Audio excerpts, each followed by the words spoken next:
দয়া করে যখন তোমরা পড়াশোনা শুরু করবা, মোবাইলটারে একটু হাতের থেকে বহু দূরে রাখবা। This is a very silent killing একটা বিষয়। ঘন্টার পর ঘন্টা মনে করো স্ক্রলিং, কোনো কারণ ছাড়া। মনকে বুঝাইতে পারে না, মন বোঝে যে এটা একটা টাইম ওয়েস্ট হচ্ছে, কিন্তু আটকে আছি আমরা। এটা থেকে তোমাদেরকে একটু মুক্ত হতে হবে। তোমাদের তো অবশ্যই লাগবে। আমার ব্যক্তিগত জীবনে আমি যদি বলি, আমার অনেকগুলো কাজ থাকে, অনেক। সেই কাজের মধ্যে আমি যখন ডুবে থাকি, মোবাইলটাতে ধরার অনেক ক্ষেত্রে সময় হয় না। কিন্তু তোমরা যারা ক্লাস 9-এর বা 10-এর, তোমাদের তো সংসারের ভার এখনো মাথায় পড়ে নাই। যেদিন পড়বে, সংসার বলতে ইকোনমিক সলভেন্সি আনার জন্য যে কাজ তোমার বাবা মা করতেছে বা তোমার লিগ্যাল গার্ডিয়ান করতেছে, সেই দায়িত্বটা যখন তোমার উপরে পড়বে, তখন দেখবে যে পৃথিবীর সব কিছু একটু অন্যরকম লাগবে। সেই বাস্তবতা সবসময় কঠিন না, অনেক ভালো সুন্দর বাস্তবতাও আছে।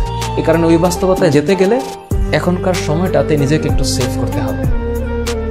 উগ্রতা, হঠাৎ করে দেখে নিব, এই করে নিব, সেই করে নিব, এগুলো থেকে একটু বিরত থাকতে হবে। আল্লাহ তাআলা ধৈর্যশীলদেরকে পছন্দ করেন।